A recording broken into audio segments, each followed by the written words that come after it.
Let's see how audio is doing. Check. Let's see how audio is doing. Checking mic. Check. Okay. Be good.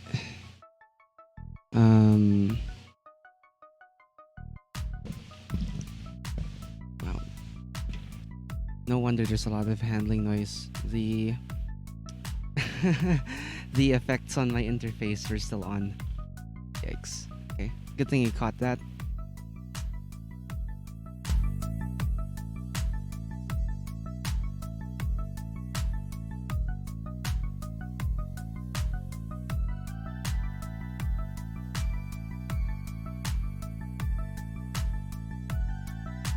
All right. So today it's gonna be a short stream.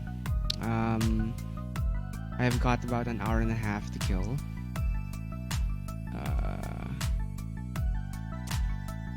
And a couple of days ago, over on the Discord for Dream Seas, which is the I guess where a bunch of Southeast Asian game designers have congregated. Like I was able to finally kind of pitch, not pitch, more of like, yeah, I pitched it and I kind of settled on an idea finally for the Hilagyo Game Jam.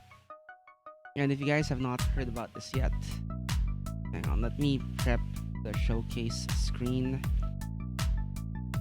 Yeah. So let's why don't we transition over to our main. And let's run the intro for you guys. So yeah, welcome to another Dicecast stream. This is hopefully the first of many Hilagyo Game Jam Friday streams, or I don't know, I'm not too settled yet on whether it'll be Friday or on another day, but yeah, like this will document more or less my progress. Hopefully it'll, like provide some kind of motivation, or like carrot and stick thing to keep me going. I'm not sure if that'll work even, but it's worth a shot. So yeah, here we go. Let's run the intro. Welcome to today's Hilagyo Game Jam design game RPG game design. See, that's how well thought out this is. Role playing game design stream.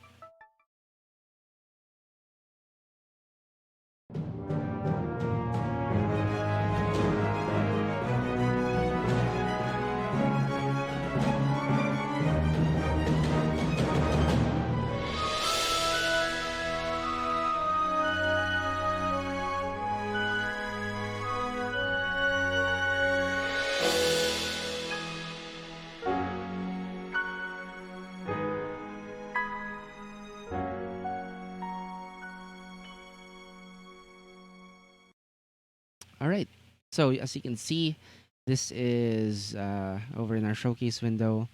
This is the um, this is over on Itch. This is Hilagyo Jam, and it's a tabletop RPG jam that's all about expressing the soul of Filipino game design and the many communities that define Filipino.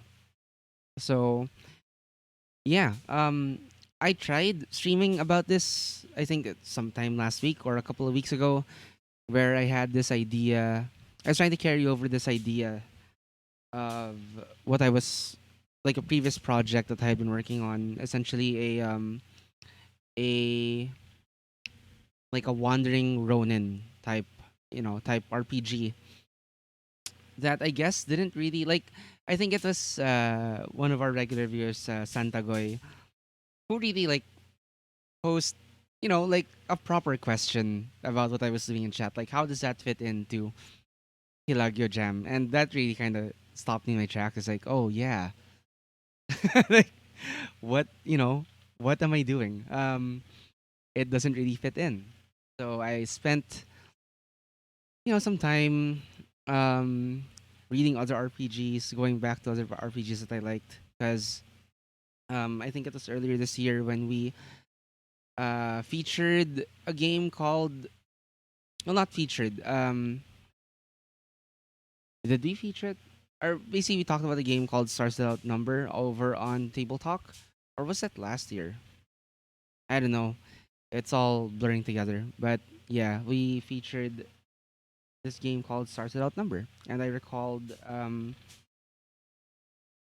because of the way you basically generated a whole sector, with planets scattered around, and the you know the player characters, the heroes, being able to explore all that. Like it kind of struck me as a very, not maybe not directly related, but like an analogous thing how um to how Southeast Asian and Pacific seafarers must have felt like navigating between islands. As I guess in Stars Without Number, you do between the stars, between like patches of civilization, right? Like that are all more or less like disconnected from each other because of like um because of the lack of technology to reliably make contact with other planets, or to really like travel, I guess depending on like their faster than light engine rating, travel between the travel between the uh between those planets in any practical manner. Yeah. It's been, yeah, I kind of latched onto that idea. Oh, hey, welcome to the stream, Firefly Queen. Thank you for tuning in. It was Butuan that was the seafaring capital. I should look that up. Like, I am gonna rely so much on you guys over on that Discord server, and anyone who like happens onto the stream to really like teach me about these things. Like, I I have a very very shallow. Oh, hey, it's you, Sin. Thank you for tuning in. Yeah, very very shallow knowledge of seafaring. I can't swim, and I get vertigo when I like look over the side of a ship, of a boat, into the laot, or the essentially like the deep water. I get really bad, really terrible vertigo. So this is like, I guess, me confronting my demons too. I don't know. Butuan. Where is Butuan in the Philippines? Mindanao. Oh, like northeastern tip of Mindanao. Near, what's it close to? Just south of Surigao.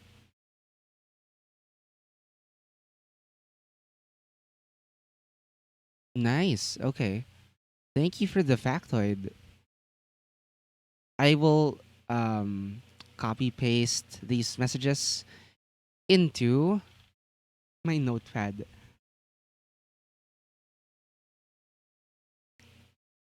Okay.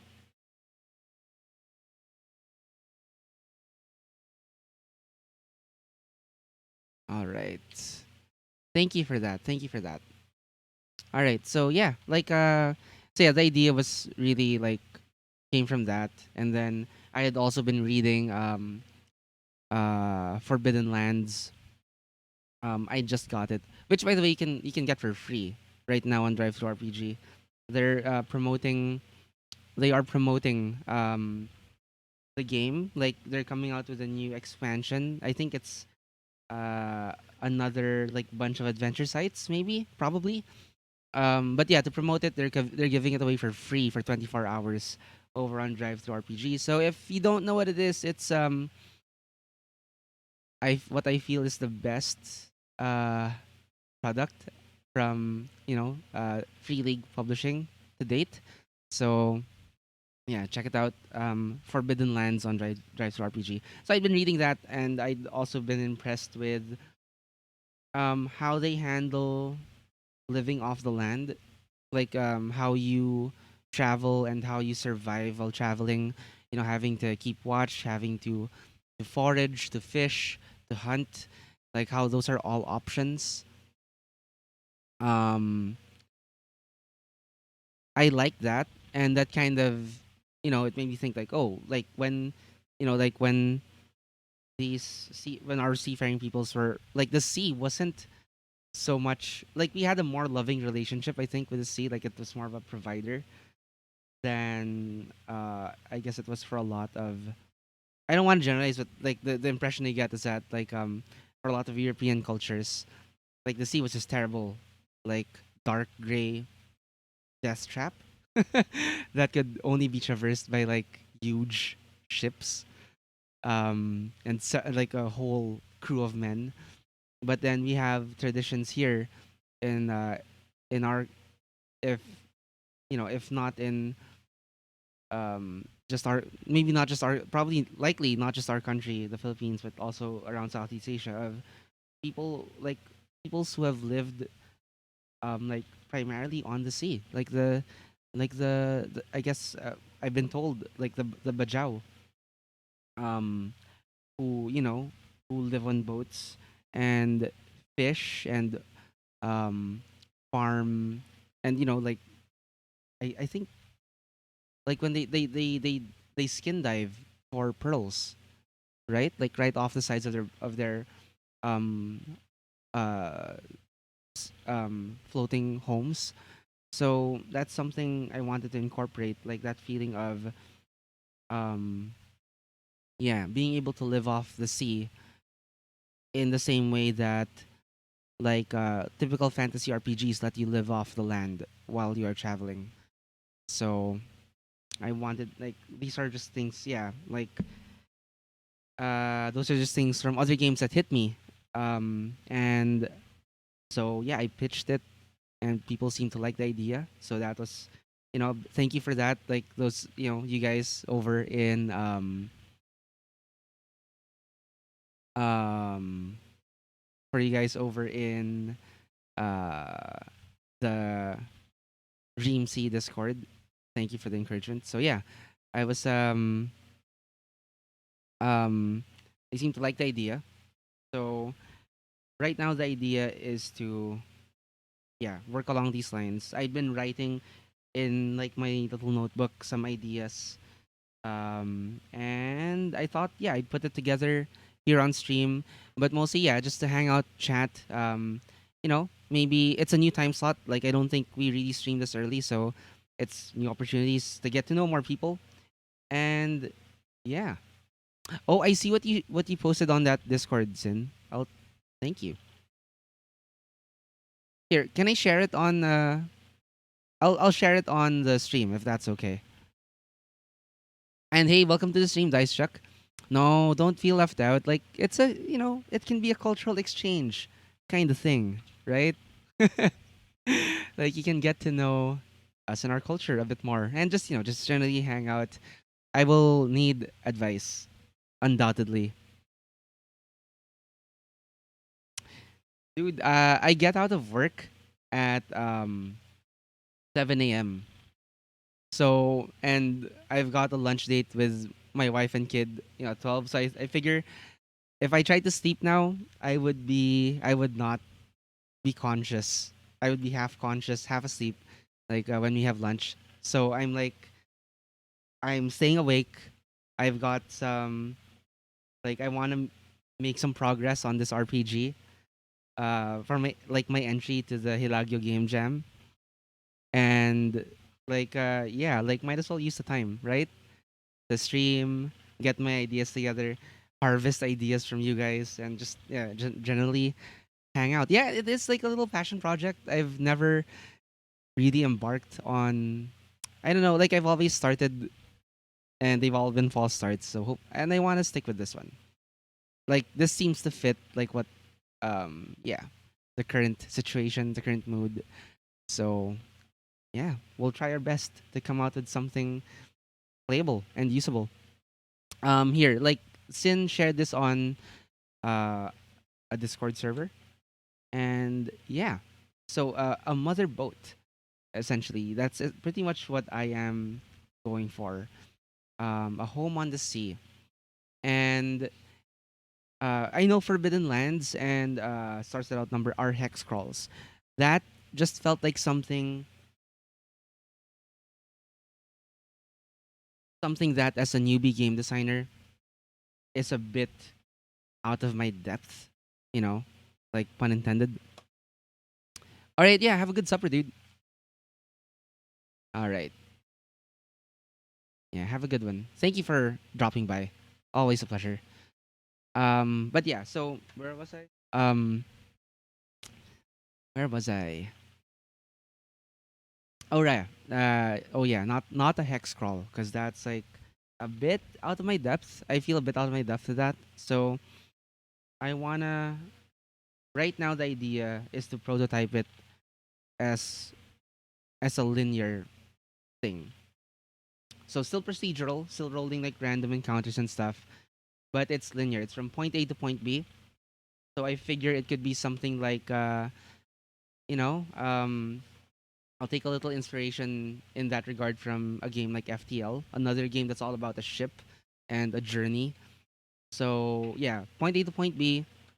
I guess a simple driving force to keep the game going, the narrative going, is that you're being chased or you're trying to get somewhere in time to prevent something terrible from happening.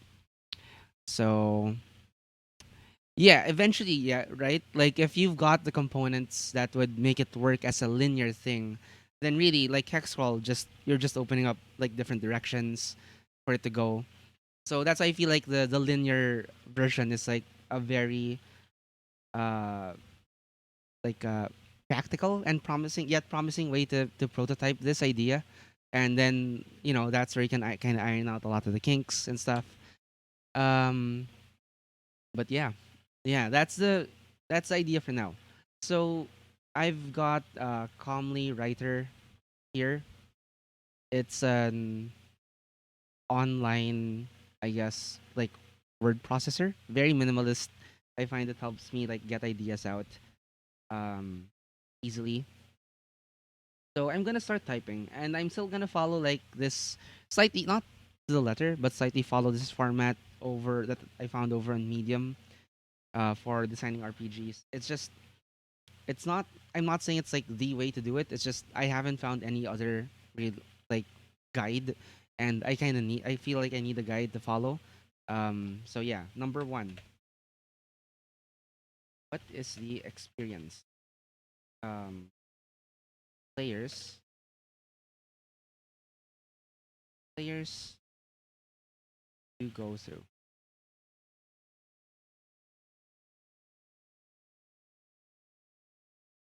How do I turn that into a bullet? Okay, there we go. All right. So this game, this game is surviving. So these are things that I wrote down in the notebook, um, my notebook, and I've got a couple of things here, like some. I guess the big blocks are setting, conflict, game mechanics, and characters. But yeah, I've got these three questions. So first one is, um, what is the experience you want your players to go through? Not so much simulating sea experiences. Like it's a story about being on the seas. But I don't know like how close I want it to be like an actual simulation. Because again, I know nothing about about the sea or living off of it. I'm gonna try though. Yeah, like it's gonna be like a simulation in some points, I guess, because I'm gonna bring over those survival and resource management mechanics from Forbidden Lands and Year Zero, while I still want it to be um, in the same way that um, um, in the same way that when you're playing a game like like Homeworld or FTL, like you're more in like it's just the narrative of having this what like in Homeworld it's almost like Odyssean or you know um in FTL too, like you're yeah, it's you don't get bogged down by like, oh, you shouldn't be able to fish here or there. Like, yeah, I just wanna. I guess it'll be trappings more than anything. Uh, yeah. So the game is about surviving a journey on the seas. Um, the PCs are raving, danger, unknown, unfamiliar waters and islands. Two,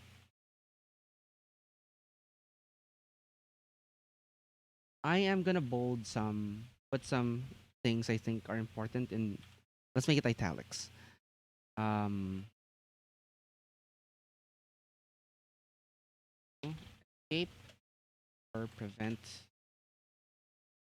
a tragedy. So yeah, that's gonna be the driving force that keeps, this linear game going. Like, I would like for the player characters to have as little breathing room as possible, so that their choices would be important. Like each choice would be important. Each resource wasted, means something. You can call in, no problem, JP. Feel free.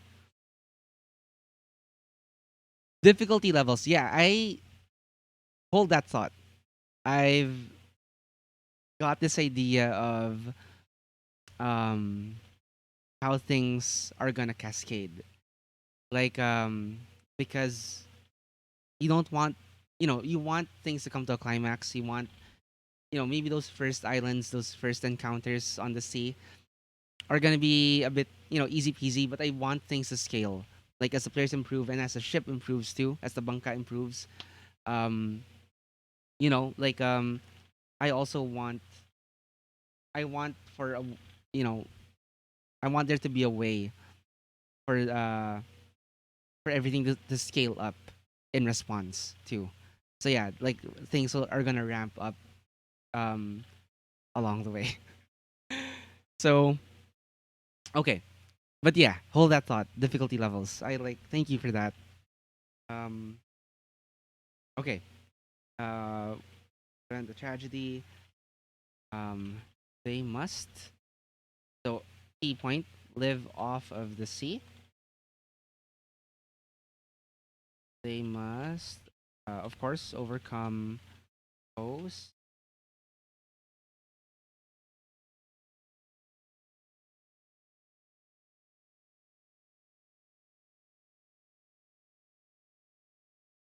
Oh, like in the moment, right? Like there's a lull.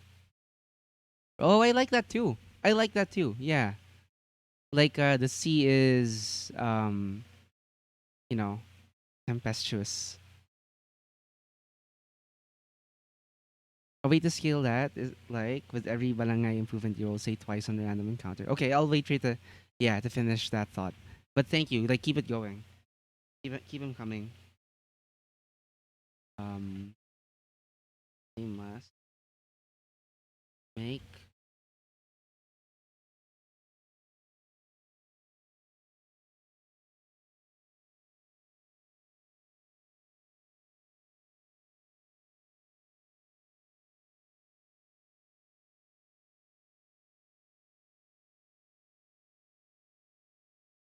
uh I don't know how to spell that word. Repercussions. Let's just say consequences.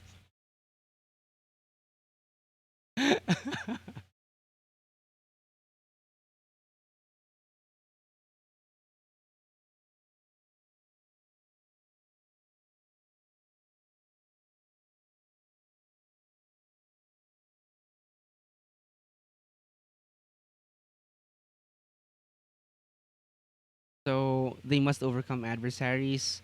They must live off of the sea.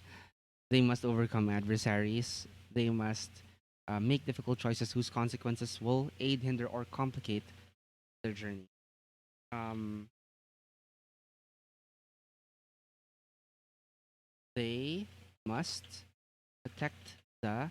I guess the word would be the proper word.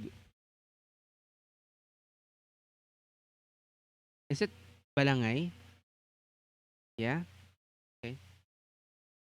They must protect the balangay because it's like a home on the water, right? Okay, a way to scale that is with every balangay improvement you roll, say twice on a random encounter, and then those random encounters stack. Right. Or like it's like disadvantage. Like you get the worst roll of two rolls. Something like that, yeah. And then eventually like when it's tiered up, even higher, like you've got like three rolls and the worst of three rolls. So yeah, you're definitely like bringing things yeah, you're upping the ante each time the balangay or the players improve. I like that. I'm gonna put that down on my notepad.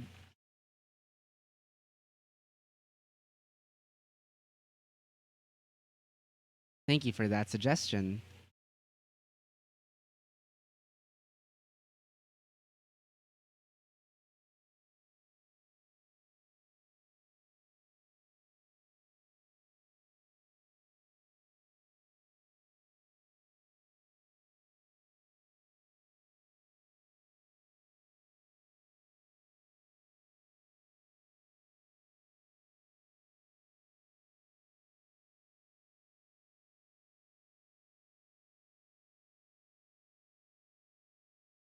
Okay, like that. Oh,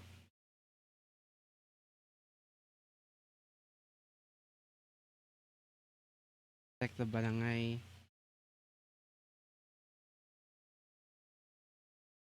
because it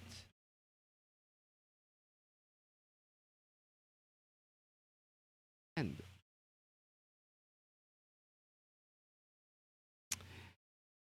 I think I know this game. It's on Steam too. Um, it is crap. Wait, let me open my Steam.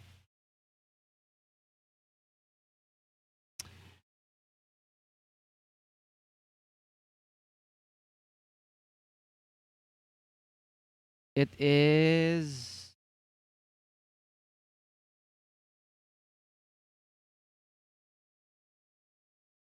what's that game? I see it in my suggestions all the time. Uh,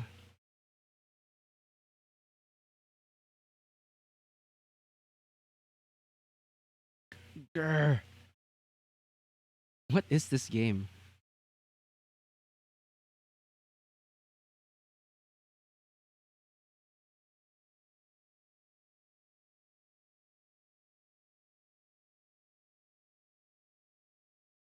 Okay, thank you. Yes, because I won't be able to stop thinking about it. So,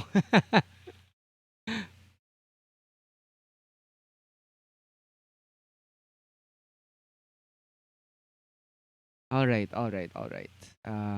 Let's get back to it. They must protect the balangay because without it, the journey is and the journey ends. Um,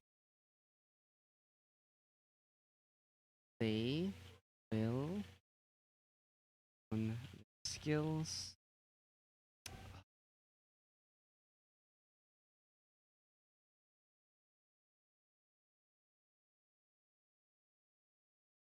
unlock these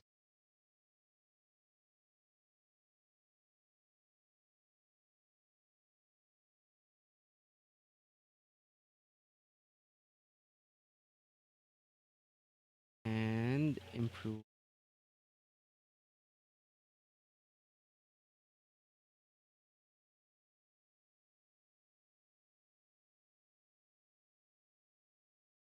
I also like how bonds are a thing in Year Zero and Powered by the Apocalypse. So that's another thing I wanted to incorporate relationships and um yeah, basically I want it to be something that you know aside from a common foe that really like ties the whole experience together for the players because yeah, like the balangay was a home. So like whether they're literally or figuratively family, like that's what I want the players to feel like that they are yeah, they're all in this together. So I will be that's another like thing I will be stealing from like yeah, other games that I like. So they will define their relationships.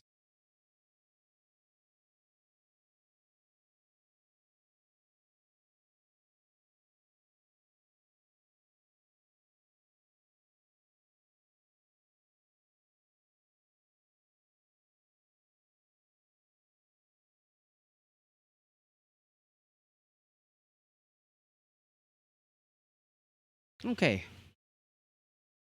So yeah, this is a bunch of stuff to unpack.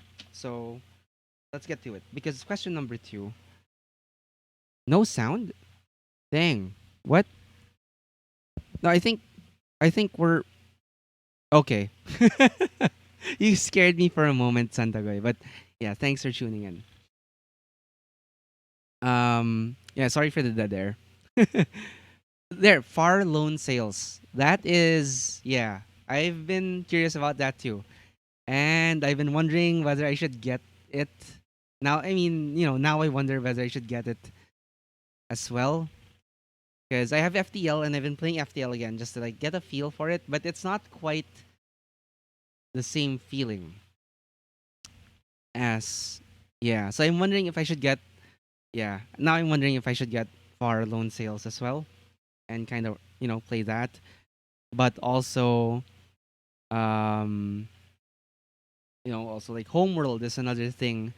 Homeworld 1 and Homeworld 2, Deserts of Karak.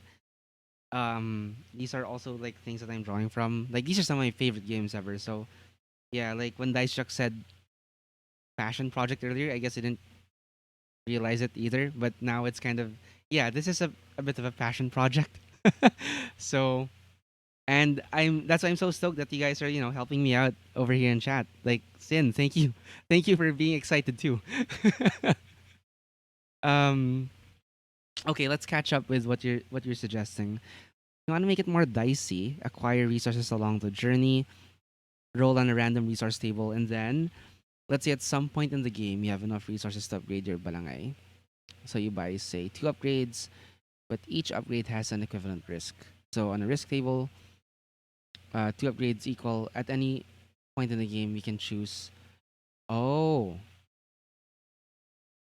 okay. So like the way I'm reading this, it feels like how you're able to tag an aspect in Fate. Like it's double edged, right? So like let's say you pick you take on uh what like lots of fish, right? You're able to um haul on like a sizable amount of fish onto your balangay.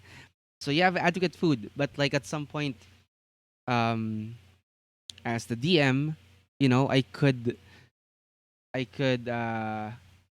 compel that aspect later on to maybe like sharks attack the balangay because they can smell the fish or you're trading like fish blood in your wake. So the next time like someone jumps in the water, like there's a swarm of sharks waiting for them, and oh no, something like that. Yeah, I get. Yeah, something like that. I kind of like that idea.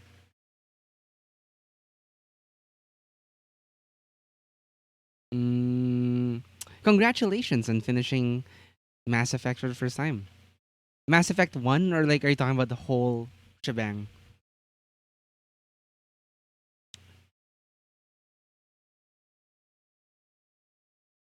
Yo, what's up, JP? Okay, so this is why. This is why. Goddamn. Thank you, dude. This is why we're friends. It's not just why we're friends, but thank you. Like you're a very generous friend. So yeah, JP just gifted me far loan sales. Thank you, dude. I will accept that gift and add it to my library. Thank you so much. Ah, so much pressure now. I'm kidding. There's always been, I'm okay with pressure. So yeah, no, question number 2 is how will the players be able to experience these in the game? All right. How did I do that earlier? Please.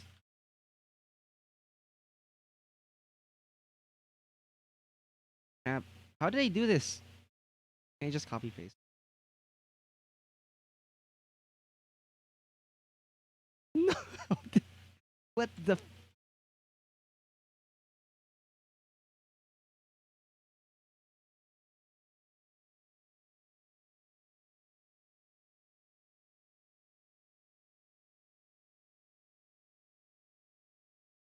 there's so there's more truth to that than you know. Uh huh. How do I get this thing to skip a line? There we go. There we go. Okay, shift enter. Um. Okay. Uh. Survival. Let's go with survival first. This is gonna be largely cribbed from I think. All right. Take care, dude. Thanks for. I mean, thank you so much. Have a safe drive. Um. Resource management is the primary. Um. I guess the primary driver behind the survival experience. So in Forbidden Lands, I guess without giving too much away, and it's free anyway, so like you can get it. It's not like I am doing them a disservice by revealing these game mechanics. But okay, so in Forbidden Lands, um, oh no, please don't download the game yet, Steam. That will kill my bandwidth.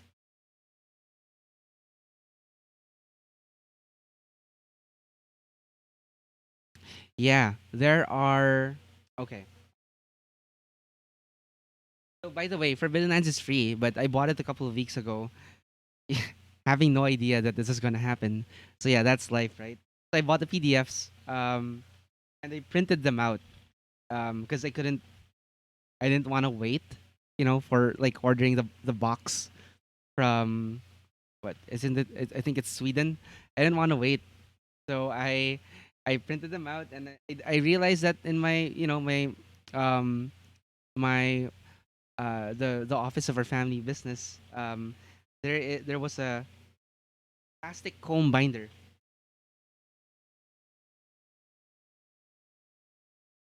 So yeah, I pretty much printed and printed and bound Forbidden Lands. It took a hell of a lot of paper and ink. I don't think it would have been possible if we didn't have like a continuous ink system printer. So yeah, weather effects or something on the PCs. So here's the thing: the way Forbidden Lands does um, journeys is that, so whoever's leading the way um, rolls the makes a survival roll, right? And failure on that roll this like results in a mishap, and that's where you get things like weather effects and environmental effects. So it's a consequence of like these mishaps are a consequence um of one of the PCs fucking up basically. So nagkamali sila and now they have to deal with what example in Forbidden Lands are quicksand or blocked terrain, meaning you can't progress or you need to make a might roll to move forward or something like that, or simply get lost or you encounter landslide or downpours. Um, so yeah, like I am probably gonna be like shamelessly cribbing off of like the way that works because I like the idea of tying it to a PC's role, not just like uh a random um like a fully random table, you know? Right, right, right. Like being too long at sea and stuff have both um like can impose penalties like travel fatigue. Yeah. I'm telling you, like the way they handle journeys in Forbidden Lands, it's it's not all there, but like you can see how to do it with the Year Zero engine, which I'm a big fan of. I love Year Zero. Um so yeah. So you can be vague about it, so it's not like imposing role playing trauma, but yeah. So yeah. What Forbidden Lands does is that the way it handles travel is that so the day is divided into quarters. I'm thinking to simplify it, I'm just gonna divide it into halves. But basically you can travel for at maximum 2 quarters of the day. The moment you use a third quarter to travel, that's a forced march, and that will have penalties, and it'll it'll um, really like affect your endurance going forward. So um, I'm not sure how this works with seafaring, since you're not you're on a boat. Uh, you are manning the rigging, the sails, not so much walking on land fighting gravity.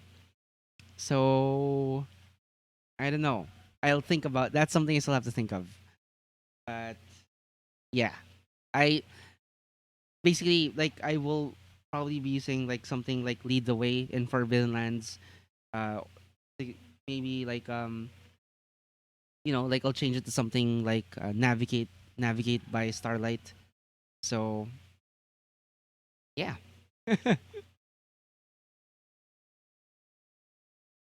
But yes, let's get to survival. So resource management and so yeah, going back to resources in Forbidden Lands, resources aren't represented by units; they're represented by dice. So like you have a resource rated at what D10, let's say food or water. When you use that resource, like during a rest period, a quarter of the day when you're resting, you can use that resource, and it just happens. You use it, but um, I think what happens is you roll, and if you if you get a failure on that roll, then the die downgrades by one step. So from D10 to D8, and then you can that's how it keeps going until D6 is the last step. And if your die down like if your resource die downgrades um past D6, like if you get a failure in a D6 roll, which is, pretty hefty, it's a 1 in 6 chance. Um then that resource is used up. I really like that. It's hassle free. You don't have to it keeps players from tracking minutia um and hoarding stuff. So I'm going with that. So resource management in terms of down. Food, water, maybe ammo, like arrows and stuff. Um, I'm thinking, okay, food, water, of course, health. Health will be a definite resource. Conditions as well, because yeah, like people are gonna get injured, sick, cold, lonely, things like that. Depressed, anxious, or just like fearful for their lives because they're being chased. So that makes it sound more grimdark than I'm aiming for, but you get the idea. Like because in year zero you have strength, um, but basically yeah, strength, uh, agility, wits, and empathy, and you can take damage to all four. All four are essentially your health. Because if you take damage to wits, like your wit rating downgrades, and that means like you're too stressed to think. Or like if your empathy goes down, you're a bit you're a bit more callous and jaded. So yeah, like your stats are your health. So I like that. And like I've always wanted to try my hand at making a year zero thing, OGL. So this is my chance. I'm having at it. Um so on Okay, the next one we italicized was, let's deep diving on.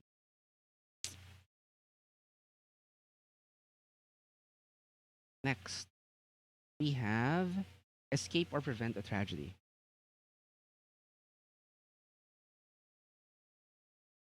Um so first of all, we want a nemesis or NPC faction, um who will be the primary antagonists of the game. So they're the ones who are chasing the balangay and its crew, or they're the ones who the balangay and its crew are trying to to beat to a place. Maybe they're trying to make it home before like this enemy faction arrives there to wreck it, and their home is like defenses and stuff. And so maybe there can be a choice, like do they stand and fight, or do they gather everyone and flee. Like those are, and that that can change like how the ending plays out maybe. um but yeah, that's yeah, Nemesis NPC faction, um with objective antagonistic players to the PC. Also, some kind of progress tracker. So I am going to take, it sounds like such a mishmash of a lot of the RPGs I've been playing or reading the past several months, but um, I'm gonna take a page from Blades in the Dark and use clocks. And yeah, the number of ticks on the clock. Like I also like the idea of ascending difficulty and stuff. So as the clock progresses, the enemy gets more, and as ideally as the players progress too and get more powerful, so does the enemy, or basically, so do the challenges that they face, right? So it's a lot like how the stakes keep escalating in like Watchmen, right? You have like this many minutes to midnight, and I want that feel in the game. This is possibly going to be the only clock in the game, so it's like gonna be you know, one thing right in the middle, and we're progressing it as we go. It's just an idea. I just wanted out there. I might return to it later. I might get rid of it if it doesn't fit. I don't know how it'll fit with year zero, if it'll fit well or if it will suck. So, but I just want this idea there, like something visible, um, that will keep reminding the players of the stakes and how difficult things are getting. So,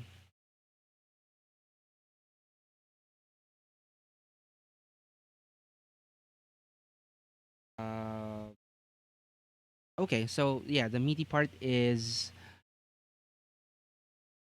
uh, overcome adversaries.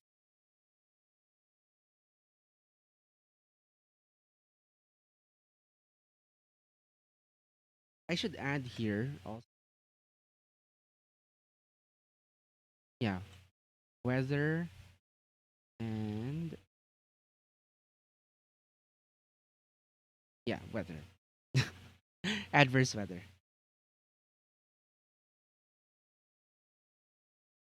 Okay, overcome adversaries. Um,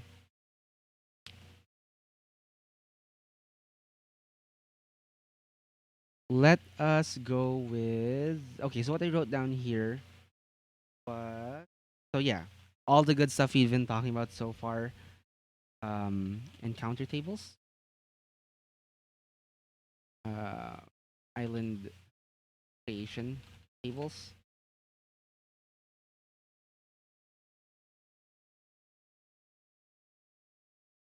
random yeah, monster tables, NPC tables.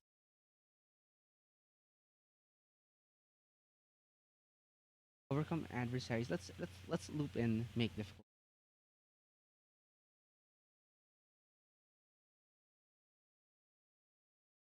So even for a linear game, this is looking to be a bit of a but yeah, I think it's doable. Especially since I'm like really getting a bunch of ideas from a lot of RPGs I like and really just trying to make them work together. I think it's doable. Okay, next italic is protect is yeah, this ship with it's gonna have stats. So it's essentially a supporting character. Um so one of the protagonists because yeah, and a very essential one because if it sinks, then it's game over. That's the idea. Without the ship, you know, the journey's at an end. You get caught, or the you get beaten to your objective by your nemesis. So yeah, yeah, this game will have a definite game over,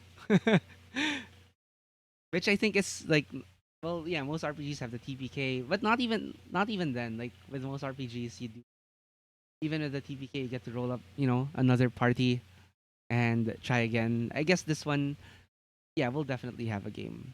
Like at the end, you failed, you died. Screen. Um, it's both a supporting character, also a base of operations.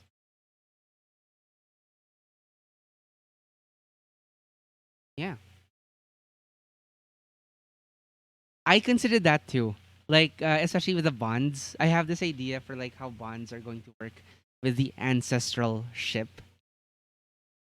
That's something I'm toying with.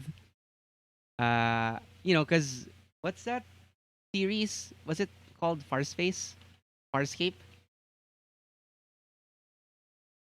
Yeah, Farscape. Like I used to watch that on you know um on cable TV at night as a kid. Yeah, it that occurred to me too. What if the ship is alive? So it might not be literally alive, but it might be infused with like the spirits of ancestors, and I kind of want bonds to play a part in that. That's why one of the things I like this was my idea behind unlocking abilities.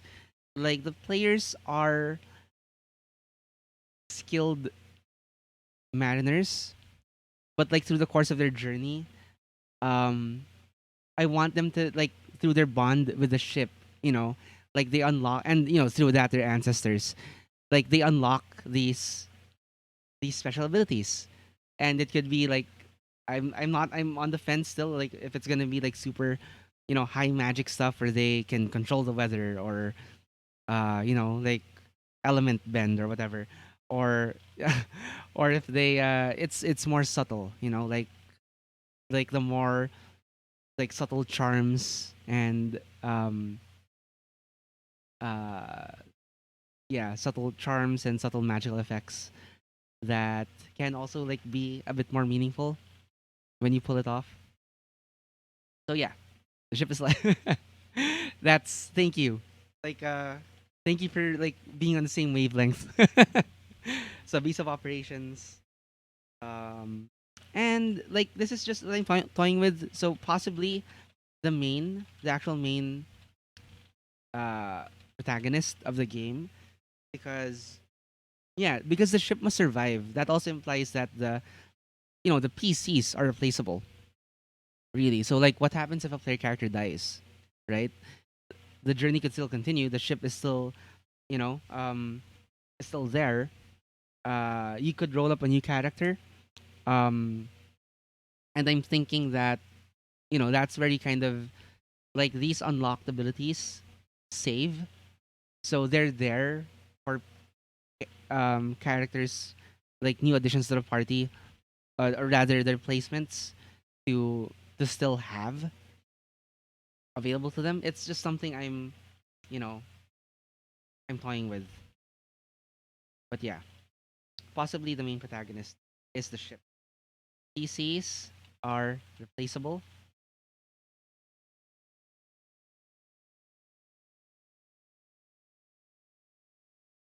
Ship must survive. Okay, so finally we get to the part about skills, abilities, and so these are. I'm just gonna. The only thing I wrote down here is much year zero engine, because um yeah, like I said, it's always been even months ago. I've always wanted to design something with year zero, and yeah, I really do wanna um uh especially after reading Forbidden Lands.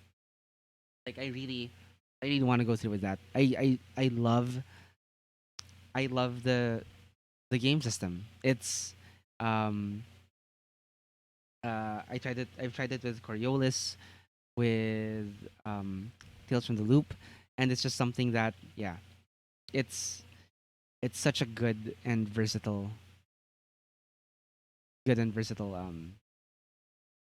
piece of you know piece of gaming wonder.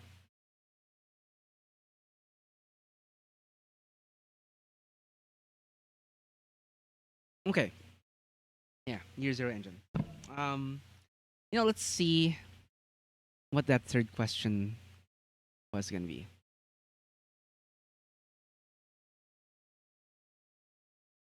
The third question, according to that Medium article, is what is the reward punishment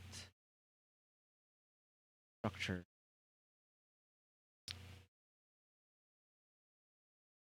that will drive the experience? Now, I'm not so sure about this question, but like the way it's phrased in the article is that mechanics are one part of the game, um, but how do you like motivate people to go through those mechanics? I guess is the point of is what the article is asking. So mechanics on their own cannot do much. You need players that are actually going to be using them, and what that means is you need to motivate your players to do. Here, let me put the article up um, on the showcase. All right. So here, this is the part. Mechanics on their own don't do much. Like you need to motivate your players to want to do whatever your game is about. So a good way to do this is to integrate a reward punishment system to the game. For example, D&D rewards you with XP. and use that to upgrade your character. So you can kill bigger things and get better stuff and rinse and repeat. Um, so this should make a loop, right? Like you should not so much end game, but really like the what do you call this? The oh god, I was thinking of this word the whole time at work today. It's eluding me right now, but it's essentially the cycle that you go through in the game. So like in Blades, right? The cycle is that you essentially you come up with like the gist of a score, and then you perform the score, and then you see what rewards you get from the score, like whether it's in in reputation or in material. I mean, so scores are rewarded by like XP, reputation, and stuff. And then you have also fallout, which is heat and possible worsening relationships with other factions. And then you get downtime, where you get to kind of uh, deal with everything, like both the good and the bad. You get to train, you get to acquire gear or whatever, you get to mitigate the bad stuff, and then you go back to the cycle. In D&D, it is pretty much leveling up. But like yeah, like I mean, we played Blades together. I like that. I like that more nuanced cycle more. I like how Blades and some other games like have more structure to it. I really like the structure of Blades. Um, I don't think this game needs to be that structured, but yeah, like yeah, training points or ship upgrades definitely those, because those are a big part um yeah, we've already outlined those details. So yeah, let's write that down. So for characters, you get yeah, improving on skills, unlocking abilities, um also developing uh bonds, and okay. So we also want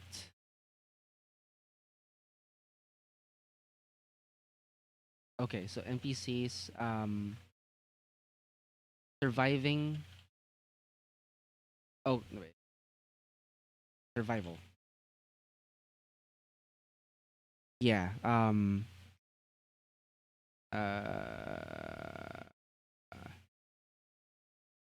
Managing successfully no, wait. Living to sail another day, I guess.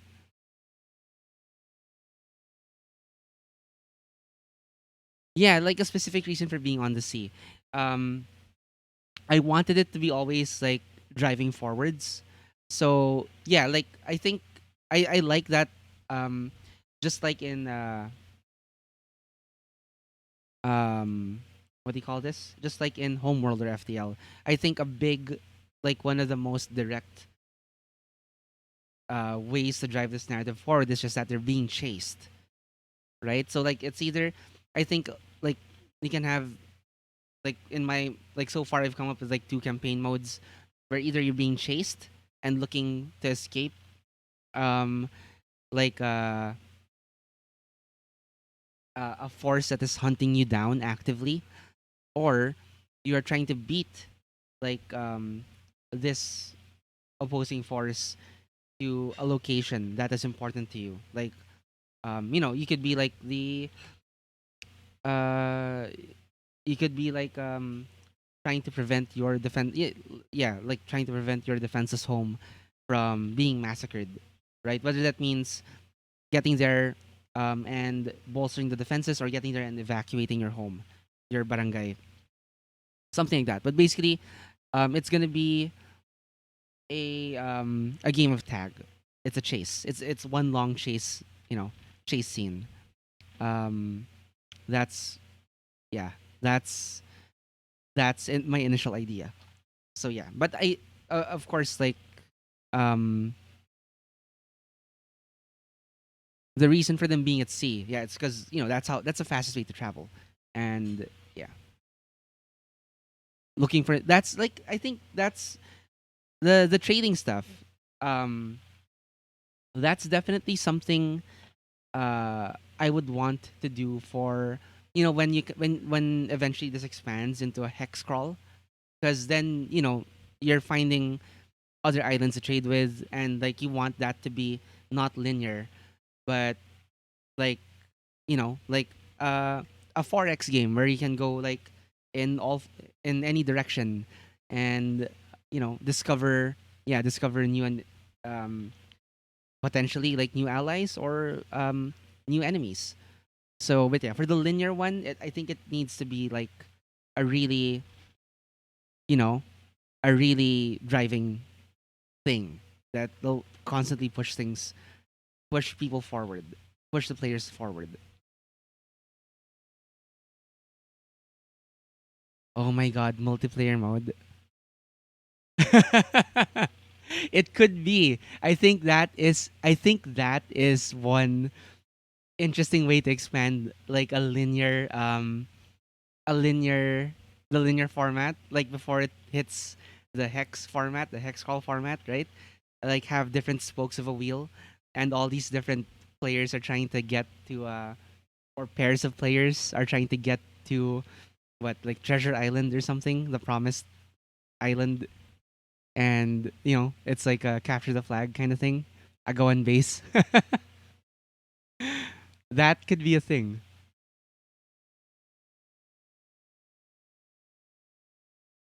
No, don't apologize. Like it's nice to have someone to bounce ideas back and forth with. Thank you so much for being present. So yeah, let me so survival. Yeah, gathering enough resources to live another day, to sail another day. Um,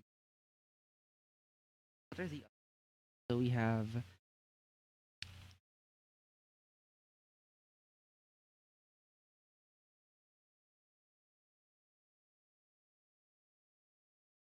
um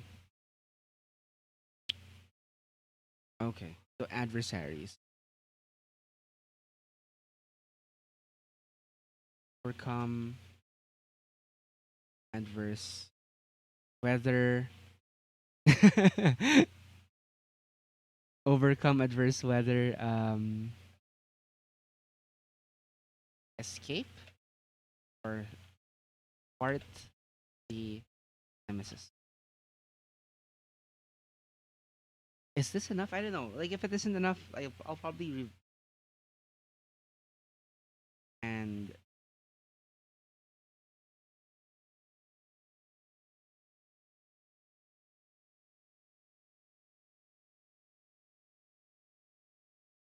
now titles for this game. So this is a start, right? So like this is essentially gonna be my compass for for this game. That's what this document is supposed to be, and it'll inform you know where I should be going with the design process. So just looking at it, I need to design. I think yeah, like I need to design encounter tables. I need to design seafaring mishaps, right? When they fail their navigation roll or something. Um, I need to design tables for creating like islands on the fly, for creating sea monsters on the fly as well. Um, uh, with either behaviors built in or either behaviors built in or like motivations in the more like gray area encounters. So it can swing either way. Like what else? Uh, yeah, like mechanics for the ship, and yeah, what does the ship have health? Does the balangay have health? Does the balangay have um a like how do you represent like upgrades and the abilities it grants people? Well, rather the player characters, right? Things like that. So yeah, and of course, um, basically like skills, abilities, and relationships that make sense for the setting and for what we're trying to evoke, which is you know a game about surviving a journey on the seas, not so much overland movement and yeah, things like that. So with 20 minutes left on the stream, I have to leave at 11 to meet my wife and kid for lunch. Um, let's look at some possible titles. And what I did was I literally googled um Filipino words, weather, and sea, and I came up I came across this spot.ph article. I guess I'll share it on stream. And just it has some wonderful ideas for like what I can use to give this game a title. But let me know what you think. Alimpuyo is it's too I wanted to do with the sea and water. So yeah, whirlwind is not quite it, but it sounds badass. Um, Angep is fog. Am I saying this right? I don't know how to do phonetics. Not Balangao. Uhawi, no. I was thinking, okay, so here's where it gets good. You get to the water stuff by the middle of this article, featurette. You have Daluyong, which is storm surge or tsunami. I like that. The idea that you're trying to beat, this deadly wave before it either overtakes you or reaches your home before you. So that is on the cards, the Luyong. Um, also, Sigwa. So that's Tempest. So, um, Unos. What's Unos? Actually,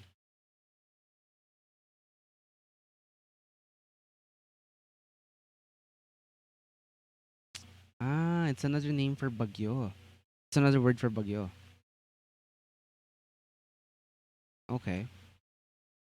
So yeah, Sigwa is another um one that I was considering.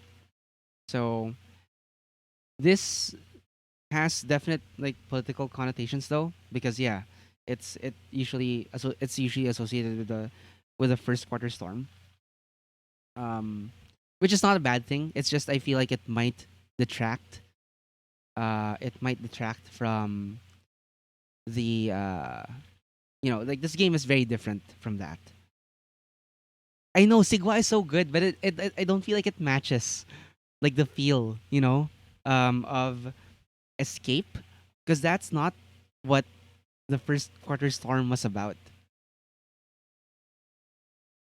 Um, Man, Unos sounds so gentle though. Like I had no idea it meant tempest. It sounds so gentle. Um, yeah, but like Sigwa has like a nice, that impit sa dulo. Um, yeah, that's why Sigwa is good. It's just I wanted this so bad to work for the game, but I feel like the Luyong is, you know, it's like a it's like a better match. You know, you know what I mean? Like I don't know. Yeah, I like that. Yeah, the Luyong has such a beautiful, you know, it rolls off the tongue really well. It's a beautiful word, and it could be the name of the ship. That's true. It could be the name of the ship. I like that idea. I might steal that. Thank you. I'm copying that into my notepad. Okay. So another one is uli uli or uli uli. which is Whirlpool, which I like the imagery it conjures up for like the Filipino mind because uli or ulit is like, a cycle, it repeats. And I guess whenever people pick up this game, it's gonna be the it's gonna be a lot of the same thing, right? Like if you successfully um it's gonna be a lot of the same thing, but it's like because it's procedural, it's never gonna play out the same way. So like it'll always be like as far as the linear version of the game goes, it's gonna be point A to point B, escaping, escaping escaping the bad guy or thwarting the bad guy. And I kind of like this one too. So, ulop, ulop is missed, so that doesn't quite, yeah. But yeah, it's the ones that struck out were um Daluyong, Sigwa, and Uli Uli. Yeah, tough choices. Um, oh, it's the first time. Me too. It's my first time. I was wondering like what the Filipino word was for whirlpool. And yeah, apparently we do have a word for it. Oh, oh, that makes it even more attractive. Puli is to go home, so uli uli is yeah. I like that. So I guess it's between uli uli and daluyong. Hmm.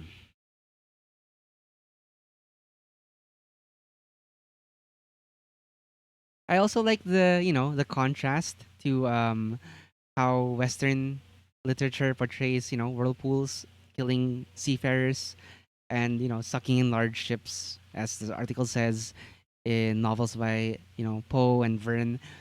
But like, I guess to us, it's like, yeah, like it's what? It's like more of a psych. It's not that terrifying, or it's like it represents cycles more than death. I don't know, or doom. Um, but yeah, I am super inclined to stick with the Luyong because you know I think it really drives it forward. Like the game is about escaping um something that is maybe like almost impossible to escape or prevent. I have a feeling this game is gonna be quite hard. I don't know. I'm like, especially as you know, um, in its unrefined version. But yes, I'm going. I think the Luyong is our. I'm gonna go with the Luyong, but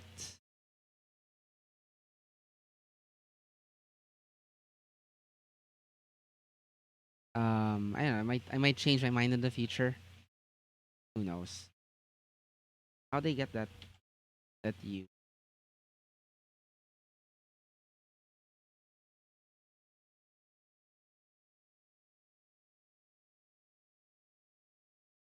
Okay, okay, there we go. Mauli nata, mauli nata. Let us go home in Bisaya. Ah, I'm so jealous. Not jealous. I'm so envious of people who have who can speak like more than one dialect, more than one Filipino dialect. Hey, Imagination Studio, welcome to the stream.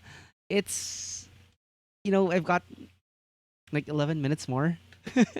I'm sorry, but thank you for dropping by. Still, it's a pleasure to have you. Um, but yeah, if you're coming in late, this is me trying to work on my contribution to the Hilagyo Game Jam. So it's a it's an RPG about surviving a journey on the seas. So the PCs are braving, you know, yeah, the seas to either escape or prevent a tragedy. So you're a watcher of VODs, and okay, yeah, cool. All right, no worries. So yeah, let me know. Like, is this something that you guys found enjoyable? Like, like if you're even if you're watching this on VOD, you let us know. If these kinds of streams are fun for you to, you know, to drop in on, and watch and chat with me or like another member of the Dicecast crew who might be interested in streaming game design. Um, like I had fun doing this. I like that there's an exchange of ideas while I'm going through my own ideas, and I can kind of test my own ideas out live as well. Um, yeah, let us know like if you like these kinds of streams, if they're fun. Um, Sigwada. How do you say it? Sigwada is also Tempest. Which dialect is that? Um, Imagination Studio. You can consume them easier when you hit it. Do I sound like a chipmunk though? Like, don't I sound like a chipmunk even more than usual? When you speed up the playback. Like, can you still understand what I'm saying? What JP and I are saying when you hit when you know when you're on like two times speed. Anyway, yeah. So this is like my RPG compass so far. Now I've got a lot of work cut out for me. Um, I think let's look at the next what the next steps are. Um, Next article. Okay. Okay. This is mostly a progress report, but let's talk about.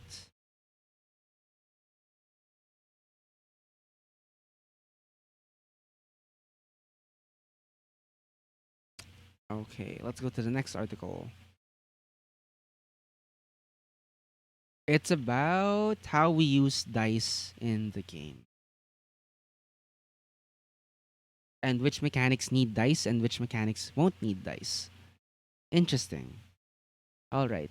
So if you want to read ahead before the next stream, so I'm thinking, yeah, I guess Fridays are a good day for this because I get home at like or maybe even Tuesdays. I don't know. I might do it on Tuesdays or Tuesdays and Wednesdays because I could replace my video gaming with this. So possibly two streams a week doing game design. Maybe, hopefully, if you guys enjoy it, we'll do it. During the hours that my kid let Naomi's at school, maybe. Oh, then that rules Wednesdays out. So probably Tuesdays, yeah, Tuesdays and Thursdays or Fridays, something like that. So let me know if you guys have fun. If with a stream like this, if you do, yeah, let us know in the comments. Let us know in chat, or message us over on Discord. Um, if you haven't yet, you can yeah, you can join our Discord server. We're there a lot. I know it's like a bit quiet at times. Like we're working on, getting things rolling a bit more.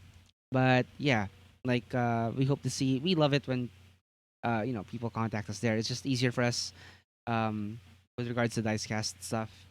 And if you have suggestions on like what you wanna do over on the Discord server, we're open to that too. Let us know. Like it's always good to have a conversation about these things.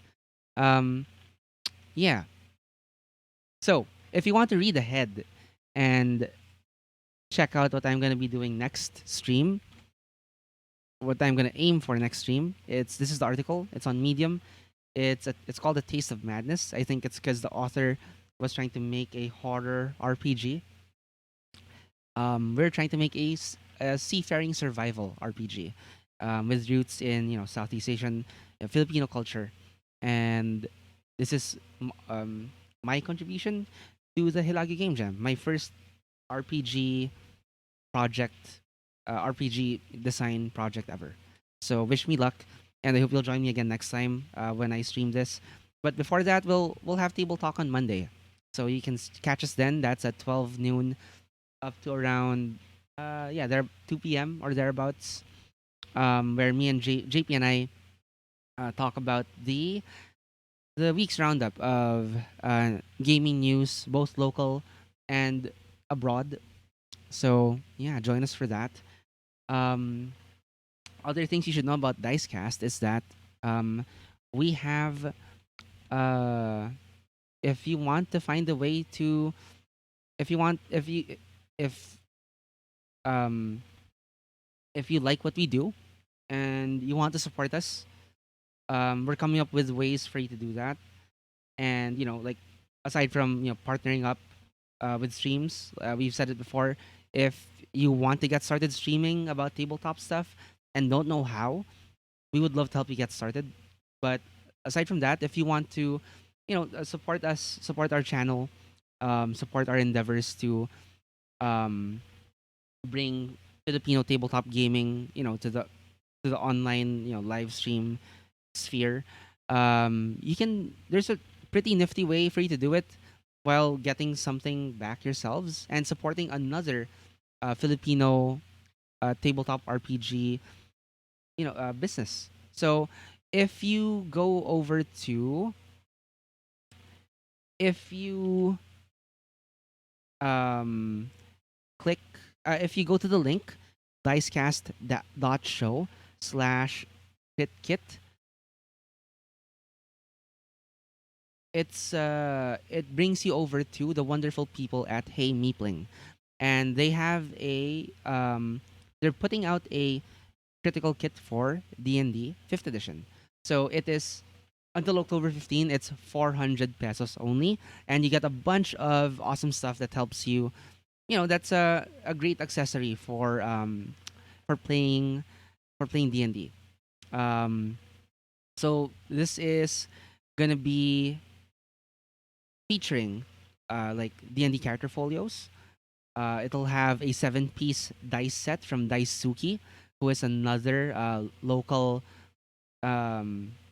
business, tabletop business. You will have Speedcraft pencils as well, spell slot clips, D&D item sheet uh, stickers, and yeah, pre-ordering is very simple. Just add the kits to your cart and go ahead, continue on to payment, and you'll receive an online form to input like preferred options, like what kind of pencil you want, um, clip color preferences, and sheet sticker choices. So the kits will be available for shipping or pickup by November 15th. So it's like the perfect gift for post Halloween or pre holidays even. So you might wonder how this supports our channel. Well, we've entered a wonderful partnership with Hey Meepling, and any we will get a cut from any purchase you make with with our checkout code. So if you use this link dicecast.show/critkit, um, that already automatically uses our code for us. For our it puts our code in your shopping cart. So yeah. So for example, yeah, it doesn't say it there, but yes, it should work that way. Anyway, in case you aren't sure, let me just double check something.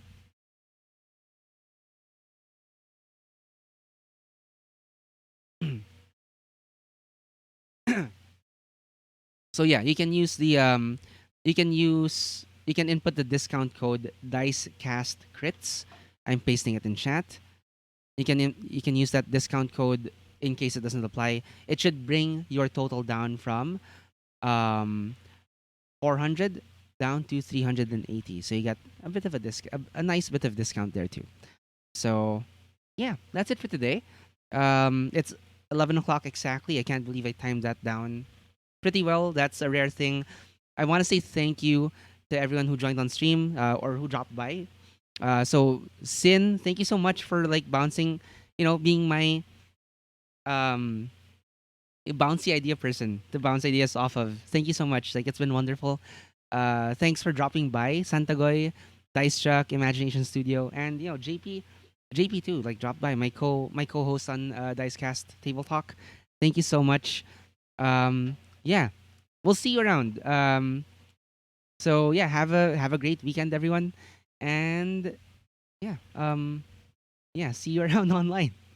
I'll play out the intro, and yeah, see you soon.